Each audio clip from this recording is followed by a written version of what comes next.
सुरु गरेँ ल बीबीएस फर्स्ट इयर पीएम को स्टुडेन्टहरु chapter 5 planning and making the decision छ। यहाँ हामीले इंग्लिशमा लेखेको छौं।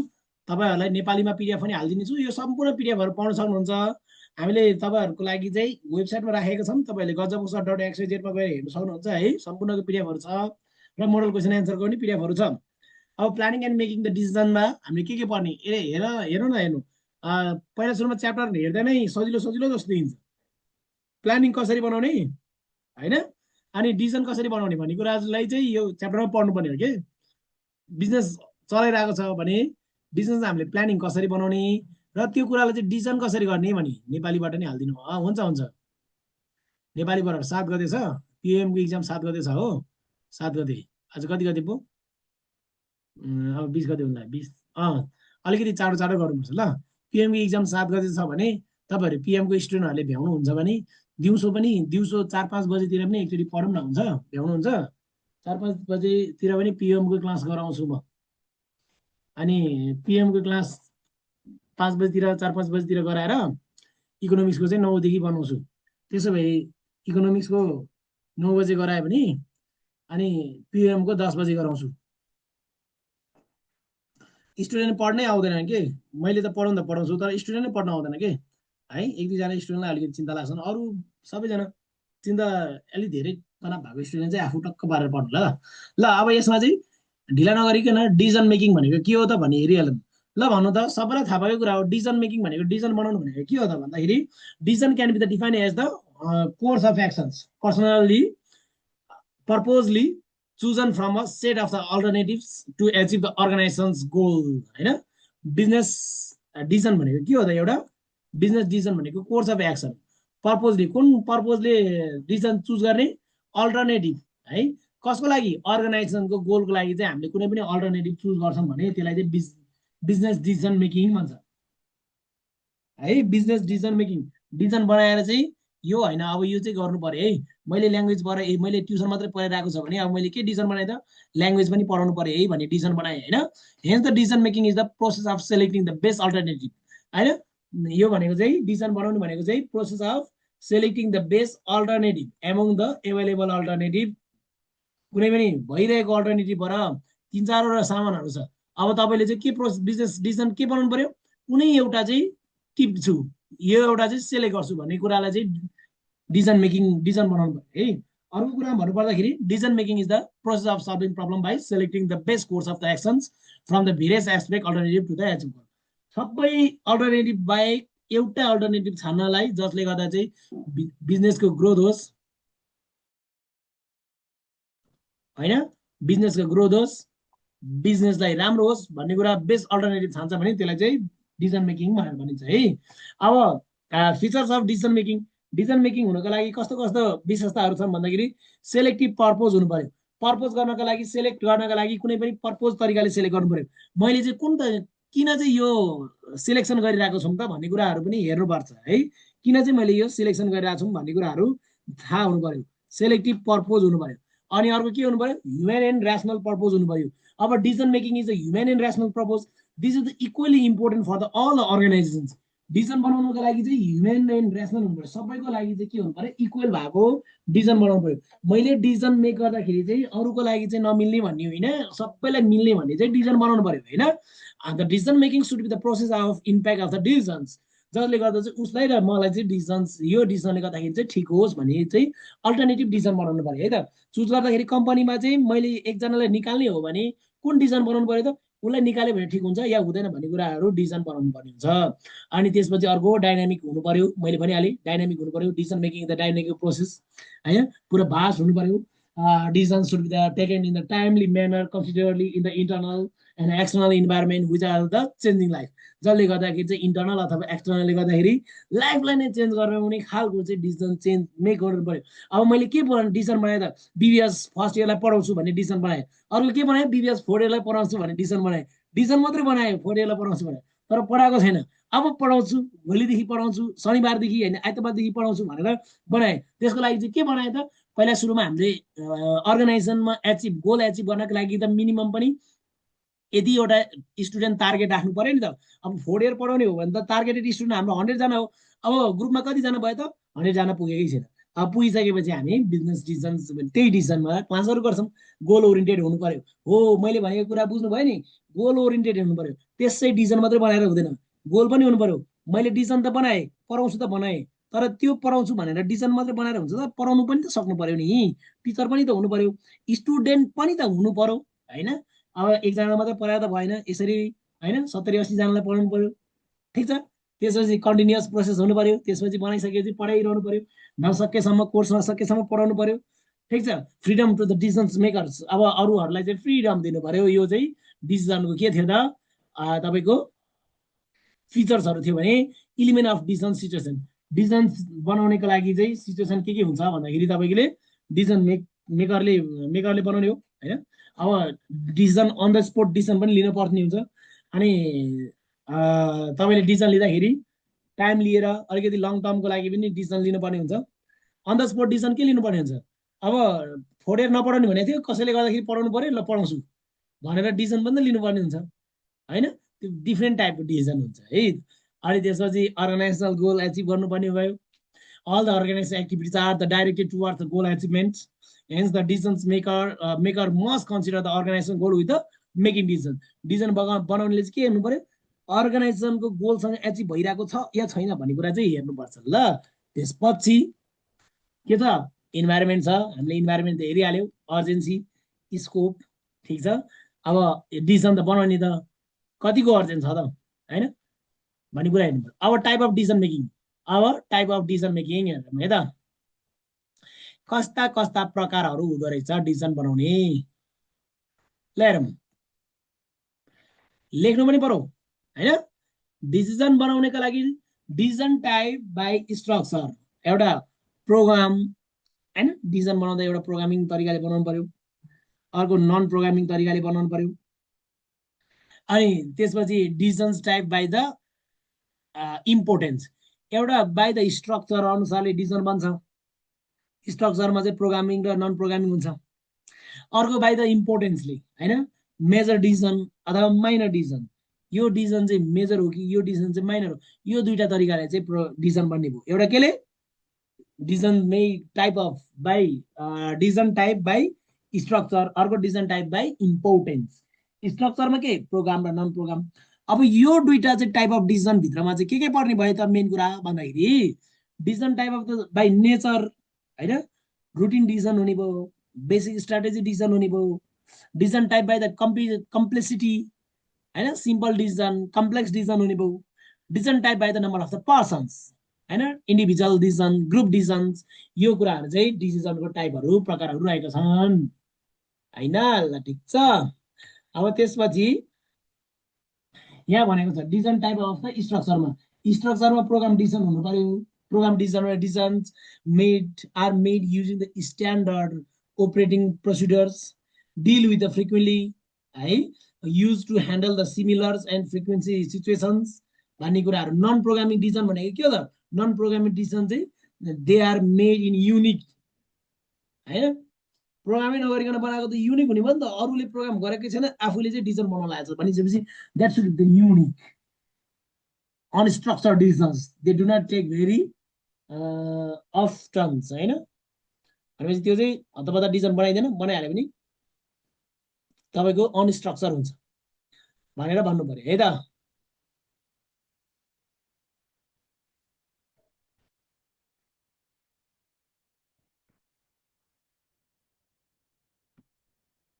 यसको थोरै थोरै डिस्क्राइबहरू गरेको छ, तपाईँहरूले चट्टबारे हेर्नु होला, पर्सनल इन्डिभिजुअलको छ के भनेको छ भन्ने कुराहरू। Identification of problem opportunity and situation रे, identification of problem opportunity situation. अब हामीले नि यो प्रब्लम हो कि यो अपर्च्युनिटी हो कि के हो त, यो सिचुएसनलाई कसरी निहाल्ने भन्ने कुराहरू हेर्नु पर्यो। The first step of the decision making process is the recognize the and definition of the decision situations. पहिला सुरुमा चाहिँ अब डिसिजन किन बनाउँछ त भन्दाखेरि, पहिला सुरुमा सिचुएसन हेर्छौँ, डिसिजन बनाउनु या नबनाउनु। And the one cannot make a decisions until he अथवा she recognize that there is a problem or opportunity situation. अब कसैले चाहिँ उसले अथवा उनले चाहिँ डिसिजन बनाउनु भन्दा अगाडि हेर्छ यो प्रब्लमलाई फेस गर्ने यो कस्तो सिचुएसन आउँछ हैन, यो प्रब्लम हो कि अपर्च्युनिटी हो कि, त्यो अनुसार डिसिजन बनाउँछ है। ठिक छ। अनि त्यसपछि defining the problem is knowing it's nature. In other word the decision maker should have complete understanding about the decision situations of the problems. It comes from the careful analysis and thoughtful consideration of the situation. भनेपछि decision बनाउँदाखेरि चाहिँ अलिकति careful analysis हुनु पर्यो, problem के हो, त्यसको solution के हो भन्ने कुराहरूले चाहिँ हेरेर डिसिजन बनाउनुपर्छ है। ठिक छ।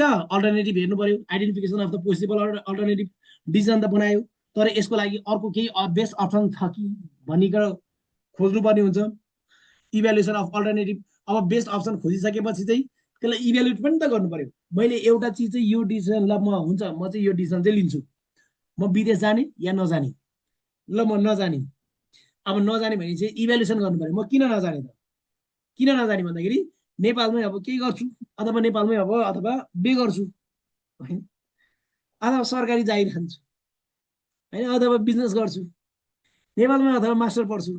इभ्यालुएसन पनि त गर्नु पर्यो। त्यसपछि selection of the best alternative. त्यसो हो भने इभ्यालुएसन गरिसकेपछि अब विदेश भन्दा त नेपालै ठिक रहेछ, घर परिवारसँग बस्न पाइयो हैन, मिठो मिठो खान पाइयो भनेपछि अब selection of the best alternative, ल त्यसो हो भने अब नेपालमै थर्किने भयो भन्ने हुनु पर्यो।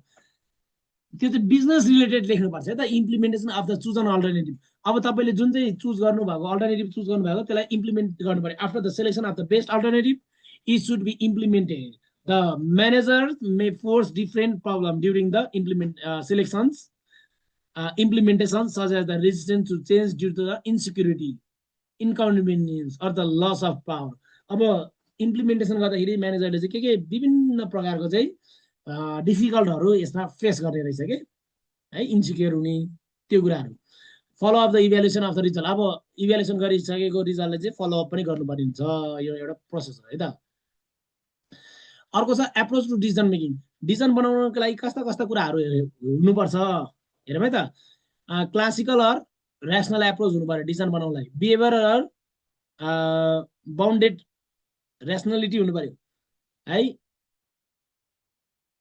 ठिक छ। अनि इन्ट्युटिभ एप्रोच हुनु पर्यो। यो कुराहरू चाहिँ के हुनु पर्यो, तीनवटा एप्रोचले चाहिँ डिसिजन बन्दो रहेछ है। क्लासिकल अर ऱ्यासनल एप्रोच भनेको के हो त, classical or rational approach assume that the decision making is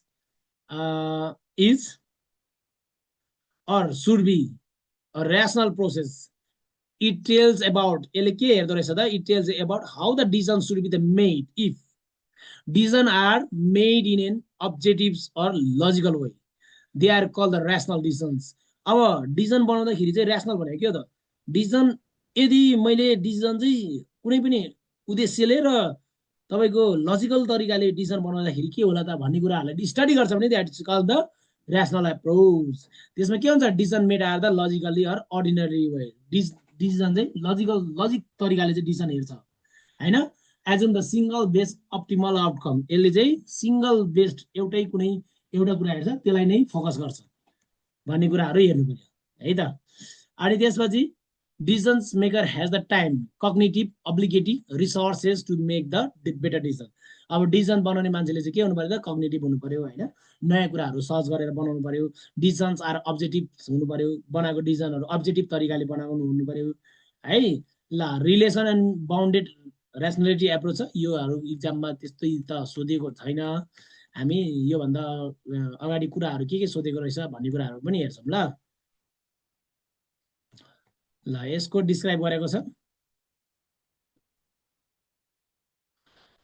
अनि अर्को यहाँ ग्रुप डिसिजन मेकिङ भनेको के हो त, यो पनि अलिकति इम्पोर्टेन्ट छ है त। ग्रुप डिसिजन मेकिङ भनेको के रहेछ त, group decision making is also known as the collaborative decision making is a participatory process in which the multiple individuals work together to analyze the problem and find out the optimum solutions out of the available alternatives। भनेको मतलब सबैजना मिलेर चाहिँ उनीहरूले प्रब्लमहरूलाई recognise गरेर identify गरेर त्यसलाई चाहिँ यसरी तरिकाले सल्भ गर्न सकिन्छ र कुन चाहिँ अल्टरनेटिभ बेस्ट हुन्छ, अब यो चाहिँ यो तरिकाले चाहिँ गर्ने भन्ने कुराहरूलाई चाहिँ ग्रुप डिसिजन मेकिङ हुन्छ। फाइदा के त भन्दाखेरि provide the complete information and knowledge.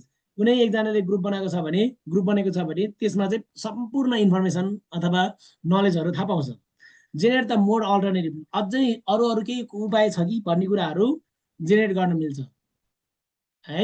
Increase the acceptance of a situation, सिचुएसनलाई के गर्न पाइयो त बढाउन पाइयो है। ल अनि बेफाइदा के हो त टाइम कन्ज्युमिङ, धेरैजना मान्छे भएपछि धेरै थरीका सोच हुन्छन्, धेरै थरीका सोच भइसकेपछि टाइम लिने भइहाल्यो होइन। अनि त्यसै डोमिनेसन त हुने नै भइहाल्यो, उसले बनाएको डिसिजन चाहिँ ठिक, मैले बनाएको डिसिजन चाहिँ किन बेठिक भन्ने कुराहरू हुने भयो। कन्फर्म गर्नलाई प्रेसर हुने भयो है त,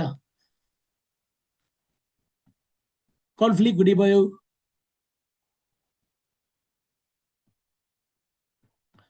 अरू त्यस्तो इम्पोर्टेन्ट छैन डिसिजनको लागि। Single decision, group decision. ल technique and method of group decision making.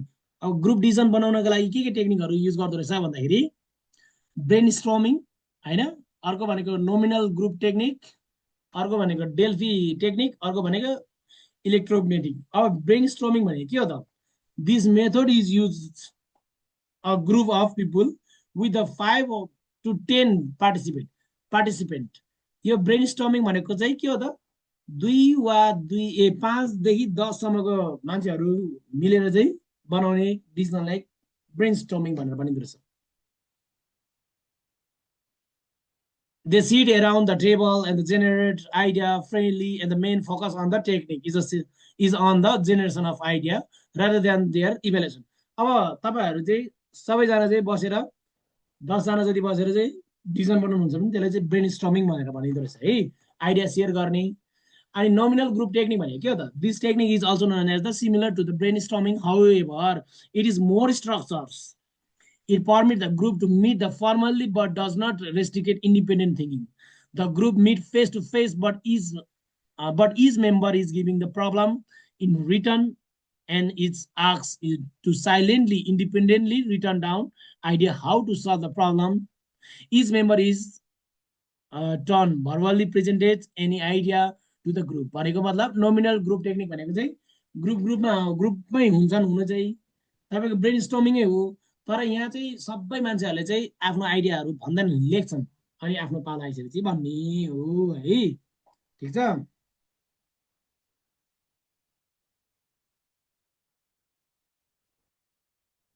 ल अनि डेल्फी टेक्निक भनेको के रहेछ त, the Delphi mention the aim to the provide the members with is other idea while the avoiding the negative characteristics to face interaction. अब यदि कोही negative तरिकाको मान्छेहरू छ भने उसलाई चाहिँ फेस टु फेस इन्टरेक्सन गरेर चाहिँ आइडियाहरू सेयर गर्नेलाई चाहिँ डेल्फी टेक्निक भन्दो रहेछ। In this method there is a no face to face contact with the participant. अब डेल्फी टेक्निकमा चाहिँ यो धेरै फेस टु फेस भइसकेपछि नेगेटिभ टेक्निकहरू आउने, नेगेटिभ क्यारेक्टरिस्टिक हुने भनेपछि अब यसमा चाहिँ फेस टु फेस मान्छेहरू चाहिँ पार्टिसिपेट नहुने। It involve the forming of panel expert to question each member of the panel about the issue of the problem letter. यसमा चाहिँ कोही स्टुडेन्टहरूले चाहिँ प्यानल बनाउँदो रहेछ होइन, मेम्बरहरूले प्यानल बनाउँदो रहेछ, क्वेसन सोध्ने र एन्सर भन्ने, फेस टु फेस नहुँदो रहेछ है।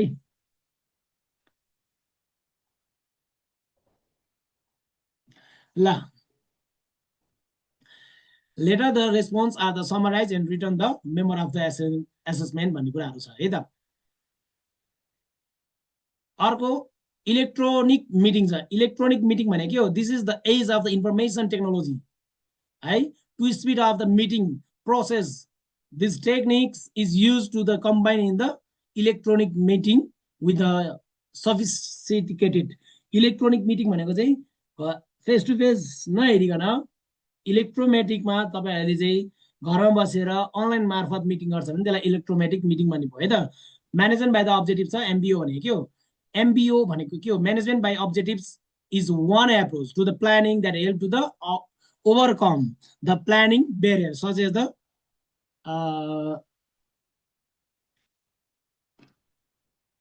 such as resistance to establish the goal resistance to change. यो भनेको के हो त भन्दाखेरि म्यानेजमेन्ट बाई अब्जेक्टिभ्स भनेको चाहिँ एउटा कुनै अप्रोच हो जसले गर्दाखेरि चाहिँ हाम्रो प्लानिङहरूलाई चाहिँ ब्यारियर गरिरहेको हुन्छ है। ल के अरे आज यति गरौँ। यसमा तपाईँहरूलाई यो पिडिएफहरू पठाइदिन्छु, एमबिओको तपाईँहरूले हेर्नु होला है। यसमा त्यस्तो खालको गाह्रो त केही पनि छैन होइन, जम्मा यति मात्रै छ। एमबिओ भित्र के पर्दो रहेछ भन्ने कुराहरू, प्रोसेस अफ एमबिओहरू के हो भन्ने कुराहरू, म्यानेजमेन्ट बाई अब्जेक्टिभ्सहरू एकचोटि हेर्नु होला है त। ल ठिक छ। युनिट 5 हामी त्यसपछि बिस्तारै सेट गर्छौँ है त। युनिट 5 पनि यतिमा अन्तिम गर्नु है, planning and making the decisions. म यो सबै रेकर्ड भिडियो हालिदिन्छु र पिडिएफ पनि हालिदिइहालेँ।